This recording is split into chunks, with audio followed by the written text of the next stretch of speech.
In the description for the previous video, I talked about the 5 elements of a Dalcroze lesson, and I also mentioned the 3 moments of a Dalcroze lesson.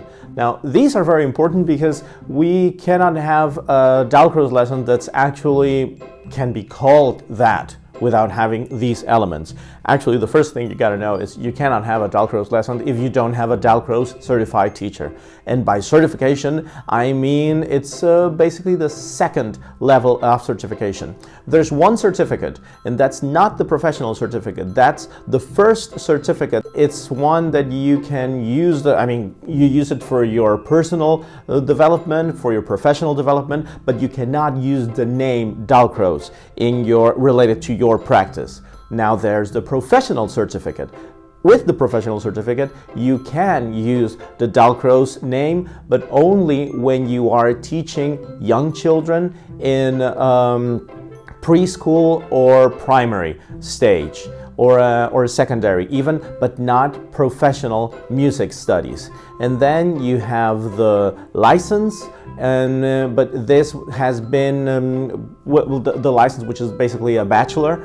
And the bachelor, you can use the name, but you can use it in the context of the ones I said before: preschool, primary, secondary, but not music studies.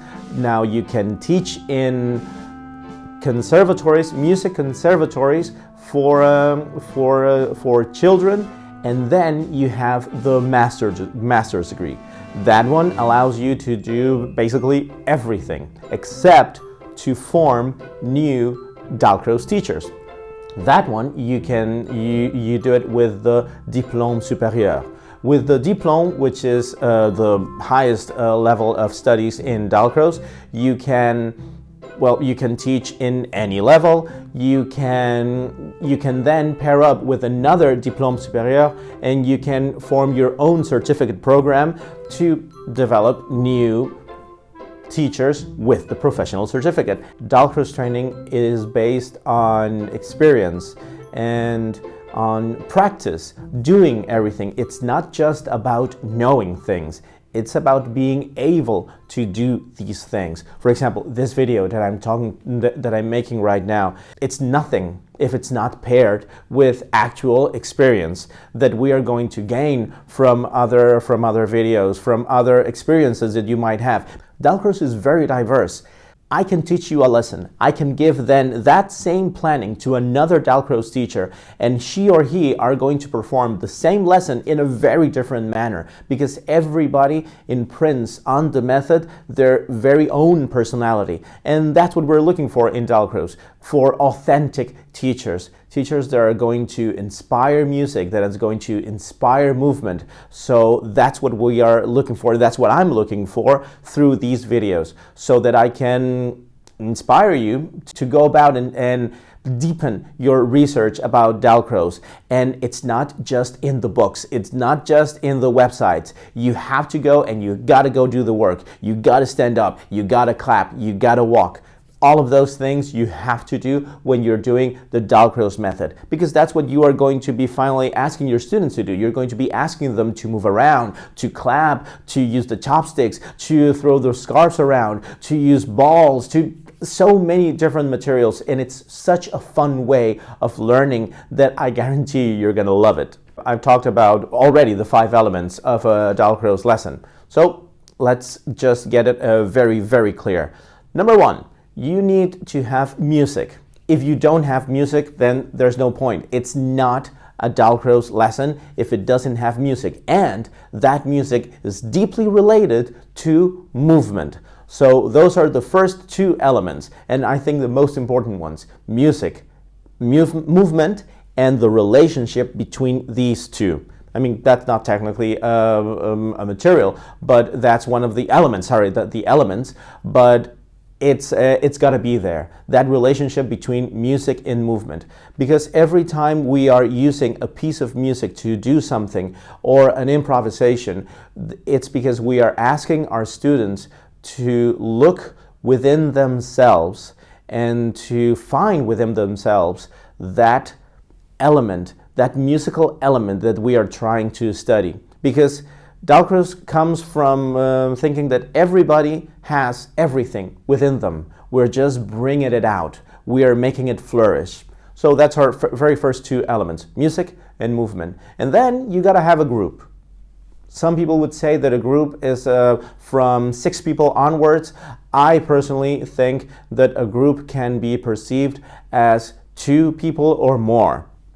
And with everything that we've had in the last couple of years, I think that groups are formed in a very different manner. Groups are not just when you group people together inside a particular space. Group can mean different things, and they can be constructed or assembled in various ways. So a group, you have to be very careful on how you're going to gather your group if it's not the very straightforward and simple way of getting somebody in the same classroom. Now that's your basic group, and everybody's going to work together. That's the most important thing about the group. Everybody works together. Everybody feeds off the different energies from everybody else. We feed off our various ideas, various personalities, and our various baggage also as musicians or non-musicians. And then number 3, we have a space. We need to have a space to move around. We need to have a space where movement can happen, where we can listen to music, and where the group can move around and bond with each other. And so we have music, movement, group, space, and finally we have different materials. Different materials can be any materials that you can think of. A lot of people ask me, so what are the materials that you use for Dalcroze? And some people will say, well, okay, so it's tennis balls, sponge balls, chopsticks, long sticks, scarves, hula hoops, but that's not it. Materials are anything that you can find and that you can see, okay, I'm going to use this. I still don't know what for, but I know that I'm going to be able to pair it with a musical element, with a musical element of musical theory, an element of musical theory, that's it. Sometimes I just like to walk around a market or a supermarket and I just see some stuff and I say like, that's interesting. I don't know how I'm going to use it yet, but I'm gonna get it because it looks cool and I know that I'll be able to use it somehow. And yes, I use chopsticks, I use scarves, I use balls in various sizes, but it's anybody's possibilities and personality. It's safe to say that you cannot have a Dalcroze lesson without at least 4 of these elements. If you are just, and all of this has to be, as I said before, led by a certified Dalcroze teacher. If you don't have if you only have one of these, then it's just a music lesson. If you only have, for example, only movement, then it might be a dance lesson, and that's all right. It's not. I'm not saying that it's something wrong, but it's just saying that in order for it to be called a Dalcroze lesson, then you gotta have these 5 elements, and also there's gotta be 3 moments in the lesson.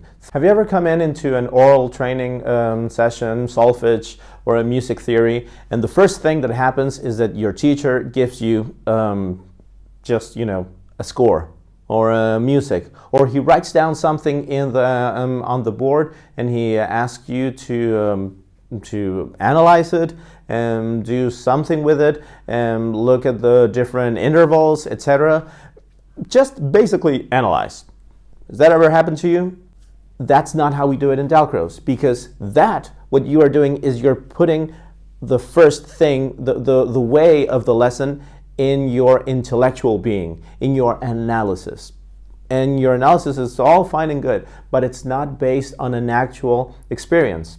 In Dalcroze, what we do, we begin with that experience. So before your teacher comes in and gives you that very and takes that analytical point of departure for the lesson, we actually begin by devising different activities that will help your body explore that musical element that you are trying, that the teacher is trying to teach you. For example, if it's trying to teach you about intervals, he or she might do an exercise about how an interval between the differences between ta-dum and ta-dum.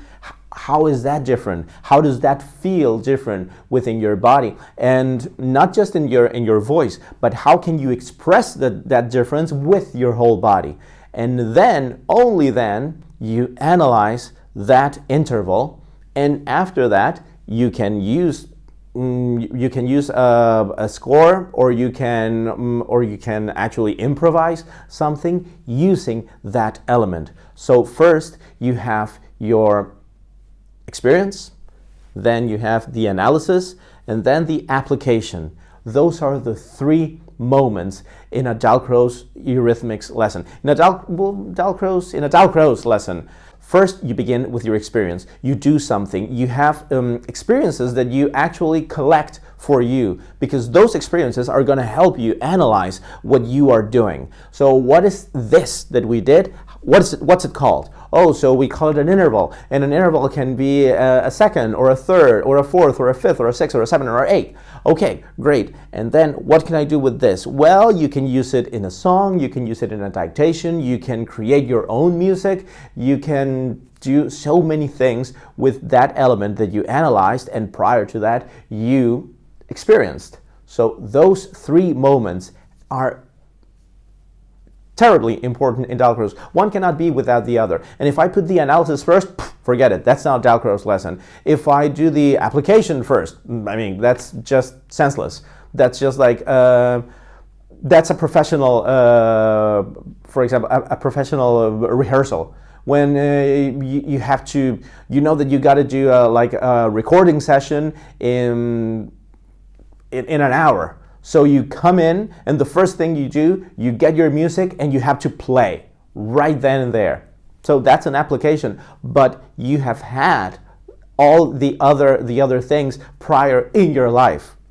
So this about experiencing, analyzing, and applying, it's done within a lesson, but it's also done in the process of our lives, in the process of our training, of our formation, of our training as musicians, of our growing as human beings. It's done throughout our lives. We always experience something, then we analyze it, and then we use it. The idea for this comes just from observation. Dalcroze devised all his exercises from observation. The first time that Dalcroze made an actual exercise was when he was in the music conservatory in Geneva, and he was a harmony teacher. And he asked one of his students, he asked his students to perform an exercise, and one of his students went right to the piano, and Dalcroze said, wait, no, don't do it on the piano. You have to do it in your head. And the student was, a little bit shaken, and he asked, but how can I listen to it in my head if I don't know how it sounds? And so Dalcroze, I think, there had an epiphany, because that's when he noticed, they are not listening to music the same way I'm listening to music. I can hear the music in my head. I can imagine the music. I can imagine how the different voices are going to move. They're not seeing that. They are just seeing the digested result of it that I'm trying to give to them. So they got to have their own experience with this musical element so that they can find their own music within them and express that music with the exercise that I'm asking them to do. So he began by devising these series of exercises, and then very, I think in a stroke of genius, saying, okay, these exercises work very well, but this is not the only way. This is not the only path.